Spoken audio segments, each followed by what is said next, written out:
Friends, today we will be discussing about RNTCP and what are the different regimens and what is MDR regimen and what is XDR regimen and what is the timing of sputum examinations and few definitions.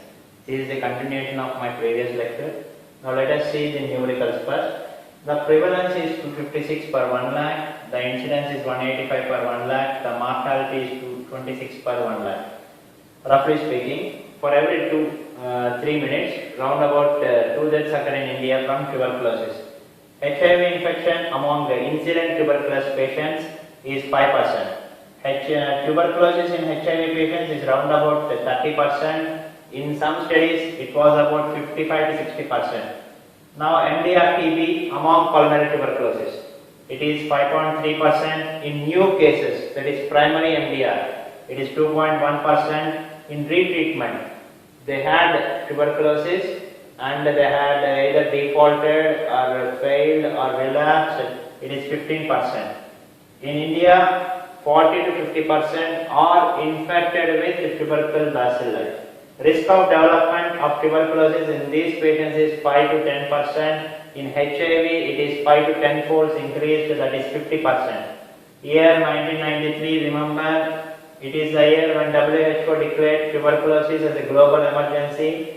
Recently, Indian government has declared that tuberculosis has to be notified.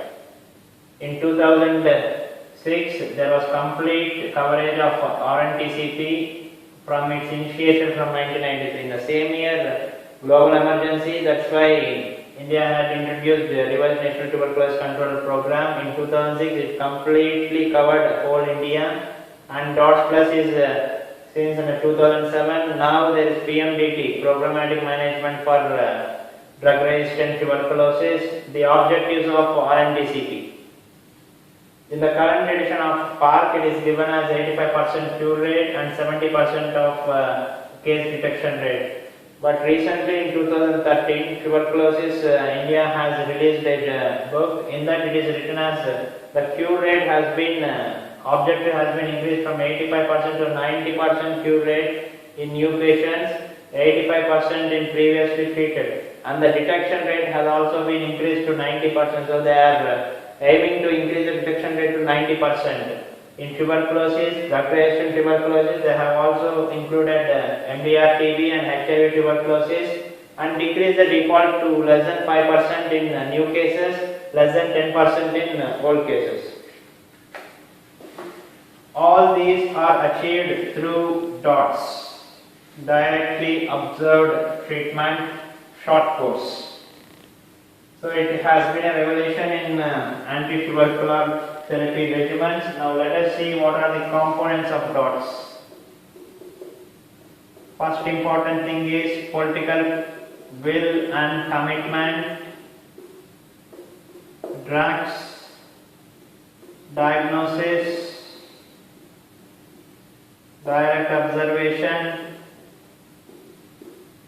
and systematic monitoring and accountability. Remember, these are the 5 components of DOTS. Drugs, it has to be good quality and good supply, uninterrupted supply, that is good quality diagnosis by sputum microscopy, and the treatment should be directly observed, and there should be systemic monitoring and accountability. There is another thing, stop TB strategy. 2006 to 2015, initiated in 2006 with an objective of decreasing to less than 50% TB burden relative to 1990 burden. So it has indicators through which the impact is known. They are case detection, treatment success, incidence, prevalence, and finally deaths. These are components of DOTS, and that is indicators used in stop TB strategy. And very important, components of stop TB strategy. First thing, expansion of high quality dots, addressing DRTB, TB and HIV TB, strengthening healthcare systems, empowering people with tuberculosis, that is giving them confidence to deal with tuberculosis and community, enabling research and engaging all sectors of health like public-private mix, public-private partnership. So DOT was remembered with D and this top strategy can be remembered with E: expansion, empowerment, enabling and engaging. And others are addressing the DRTB and the strengthening healthcare facilities.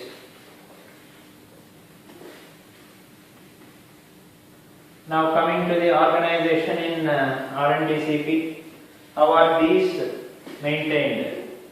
The first thing is there is National Reference Laboratory, usually National Tuberculosis Institute situated in Bangalore, and Tuberculosis Research Center, Chennai, and Jalma and LRS Institute. At the national level, there will be a National Reference Laboratory and Intermediate Reference Lab at the state level. Coming to district level, there will be District Tuberculosis Center. Coming to sub-district level, there will be Tuberculosis Unit set up for 5 lakh population or 2.5 lakh population, tribal or hilly areas, and at periphery level there will be designated microscopy center set up for 1 lakh population or 50,000 tribal or hilly areas. This is the organization of RNTCP, national, state, district, sub-district and peripheral level. And next there will be dot providers and so and so. Coming to the treatment part, first is how do you suspect a case of pulmonary tuberculosis? First thing, cough more than 2-week duration. An extra pulmonary tuberculosis patient with cough of any duration, HIV patient with cough of any duration, and contact with sputum positive patient with cough of any duration. These are the suspicious things about pulmonary tuberculosis. Usually, if 100 members are suspected for pulmonary tuberculosis, 10% will be sputum positive. And now it is diagnosed with 2 sputum smears. One is spot on and other will be early morning. To say it is positive, 10,000 bacilli per ml of sputum should be present to say it is sputum smear positive. For culture positive, at least 100 bacilli per ml of sputum should be present. These are frequently asked questions. So that is the way we suspect. After suspecting the disease, how do you progress towards diagnosis? Now cough more than 2 weeks. You undergo sputum examination. If it is positive, label it as sputum positive pulmonary tuberculosis and start ATT. If sputum is negative, antibiotics for 10 to 14 days. Again symptoms persist. Again sputum exam. If it is positive, consider it as sputum positive pulmonary tuberculosis and start ATT. If it is negative, subject to chest X-ray. If suggestive of pulmonary tuberculosis, label it as sputum negative pulmonary tuberculosis and start ATT. If not suggestive, it is not pulmonary tuberculosis. Important thing to remember is first investigation is sputum, and next you prescribe antibiotic, again you do sputum, then only you take a chest X-ray. Now to remember what are the regimens, so first we will go to the definitions.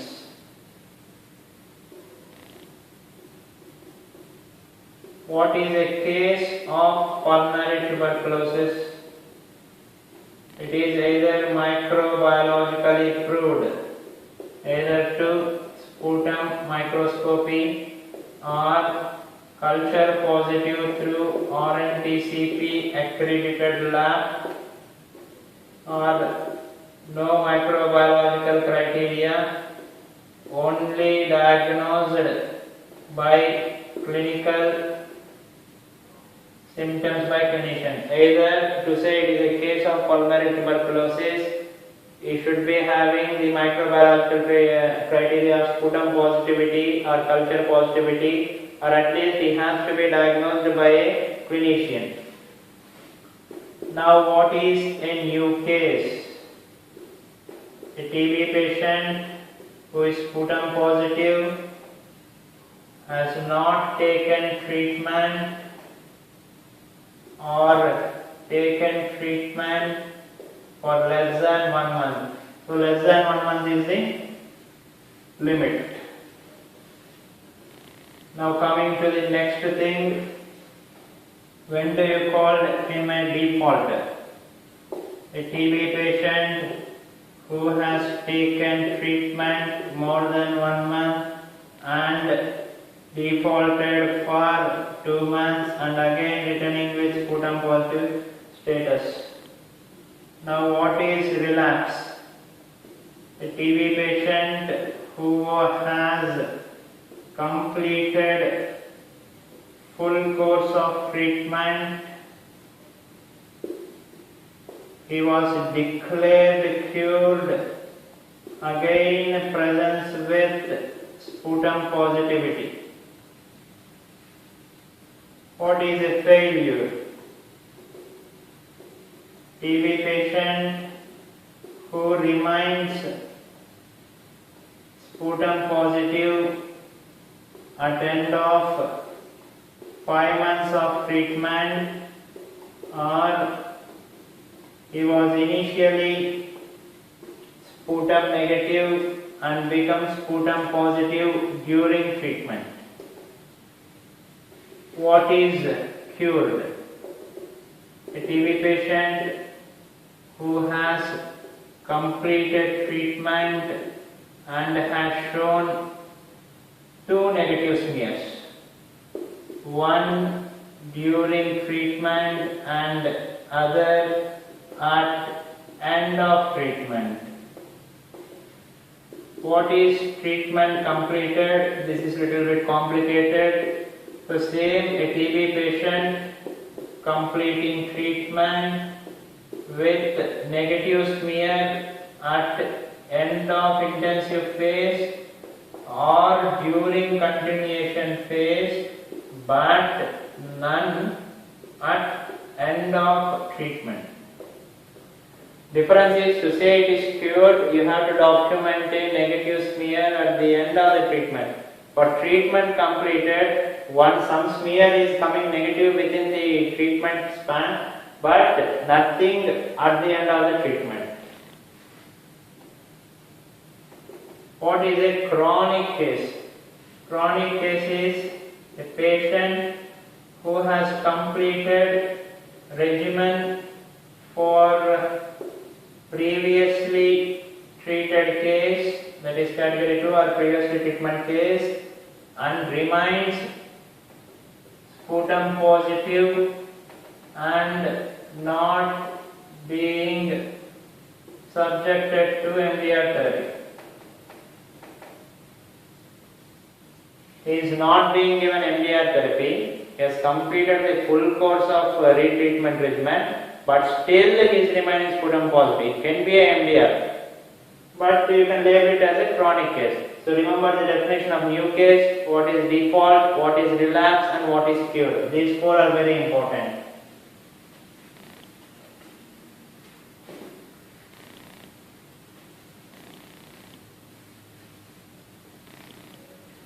Now let us see the regimens. As of now, there are 4 regimens divided into 4 categories. Category 1, Category 2, Category 4, no 3, and Category 5. This is for new cases, new sputum positive, new sputum negative, so new sputum positive pulmonary, new sputum negative pulmonary, new extrapulmonary tuberculosis and other cases. Remember, in extrapulmonary tuberculosis, pleural effusion and pleuris is also included under extrapulmonary. Category 2 old cases, that is treatment failure, treatment after default, relapse and others. Category 4 includes MDR. This includes extensively drug resistant, that is XDR. The regimen here is HRZE plus HR. It is intermittent regimen, 3 times a week, given in red boxes. So the boxes are red. 2 months intensive phase, 4 months continuation phase. Here it is 2 HRZES streptomycin added plus 1 HRZE. This is intensive phase with 5 HRE. Total 8 months. This is continuation phase, given in blue boxes. Remember, category 4 is for MDR and category 5 is for XDR. This about 18 to 24 months, and this is also roughly about 24 to 30 months. So usually 2 years is compulsory, and these both are usually given as daily regimens, MDR and XDR. These are intermittent regimens.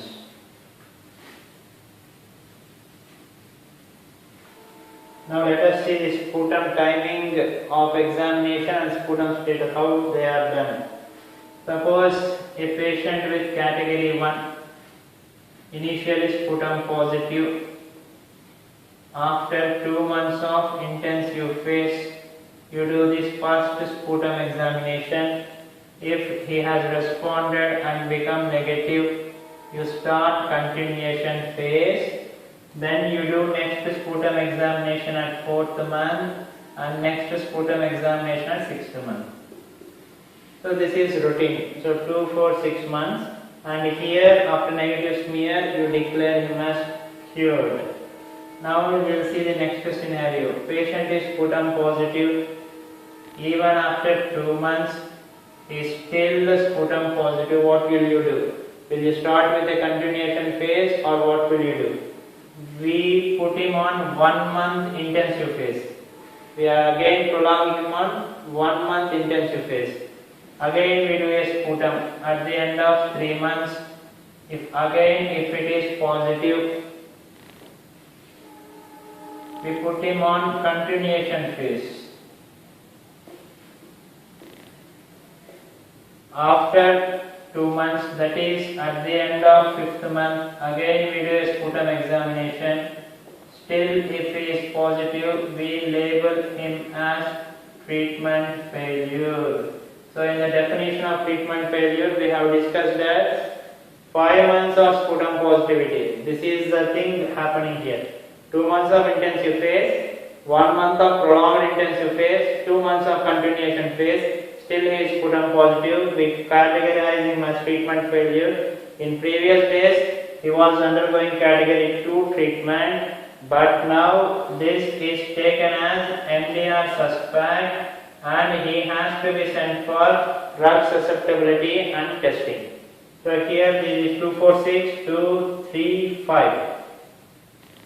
So this is the way. So easy way to remember is sputum examinations are usually done after intensive phase once and 2 months of continuing phase and at the end of continuation phase. At the end of intensive phase, at the end of continuation phase, 2 months of continuation phase. And important to remember is, according to our RNTCP, 2 plus 7 months of treatment is for meningitis and spinal tuberculosis. That is, they advocate 9 months of regimen, but many of the standard books advocate at least 1 year treatment for meningitis and 12 to 18 months of treatment for spinal tuberculosis. But as of now, we are giving only 9 months according to RNTCP.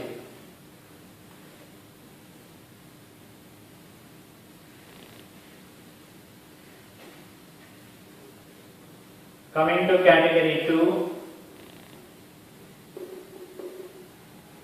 after 3 months, we do a sputum examination. Initially sputum positive. If it is negative, we start continuation phase. Again after 5 months, we do a sputum examination. Again if it is negative, at the end of 6th month and at the end of 8th month. So these are the timing of sputum examinations in category 2. So simple, at the end of intensive phase, 2 months of continuation phase, at the end of continuation phase and in the middle of continuation phase. The difference is we do an extra sputum examination in the middle of continuation phase at the end of 6th month. Next, initially sputum positive, even after 3 months is sputum positive. What do? We put him on 1 month intensive phase. Again, at the end of 4th month, if he is sputum positive. Previously, we used to continue with continuation phase, but the present guideline says MDR suspect is 5 months sputum positivity in new case, 4 months sputum positivity in old case. So this is the 4th month sputum positivity. So you can take him as MDR suspect and subject him to drug susceptibility testing.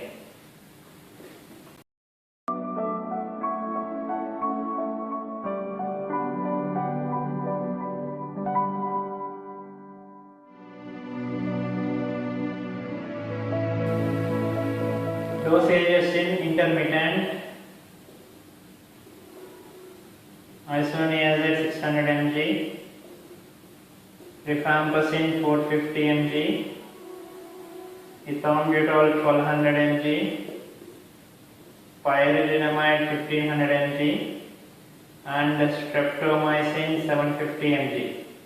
Age more than 50 years, decrease streptomycin to 500 mg, weight to more than 60, increase rifampicin to 600 mg. For prophylaxis, adults usually 5 mg per kg INH.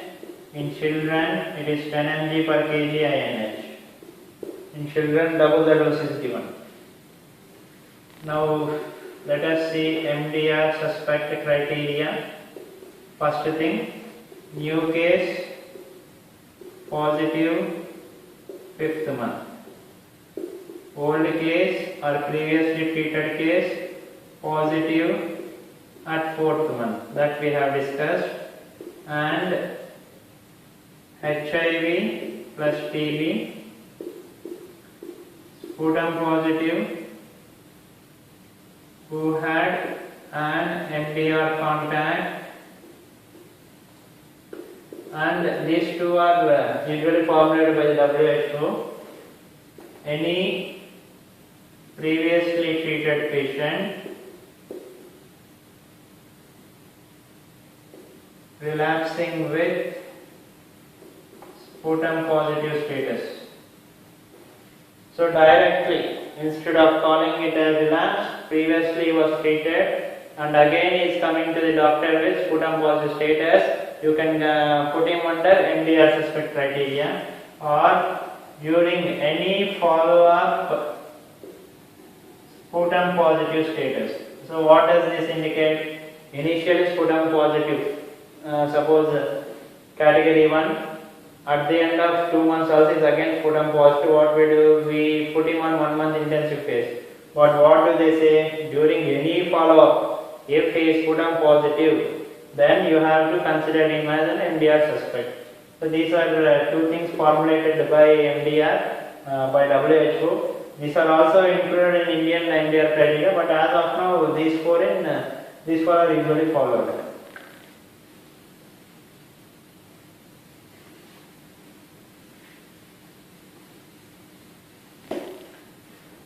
Let us see category 4, MDR tuberculosis, treatment, intensive phase, continuation phase. This is 6 to 9 months, this is 18 months, and it is a daily therapy. Drugs given are H and or should not be given as they are resistant, so we go with ethambutol, pyrazinamide. And from the second group, what is the second group? It is injectables. We can go with kanamycin, and third group 1-fluoroquinolone, levofloxacin, and second line oral drugs, that is cycloserine and ethionamide. So 6 drugs. In continuation phase, we know that usually in continuation phase we have to remove injectable and we usually remove pyrazinamide. So removing that, we get ethambutol plus levofloxacin plus cycloserine plus ethionamide. Coming to category 5, XDR tuberculosis, intensive phase 6 to 12 months, continuation phase 18 months. In intensive phase, we do not give any first line drugs. We know that there is resistance to some fluoroquinolone and resistance to aminoglycoside. We take capreomycin. These are both are empirical regimens. We go with moxifloxacin and pass, and we add 4 miscellaneous drugs here: linezolid, amoxiclav, clofazimine, and high-dose INH. In intermittent regimen, for every 2 days, 3 times a week, we give 600 mg INH. But here INH, high-dose INH means only on 1 day, that is, it is a daily therapy. Per day, 600 to 900 mg INH is given. In continuation phase, same thing, we can remove the injectables and we can continue moxifloxacin plus PAS plus linezolid plus amoxiclav plus clofazimine plus high-dose INH. So this is XDR tuberculosis, extensively drug resistant, and there are other names such as XXDR, TDR. As of now, these are not approved by WHO. So friends, this completes Device National Tuberculosis Control Program. Remember the different categories, different drugs and different regimens, the definitions, numericals, dots components and stop till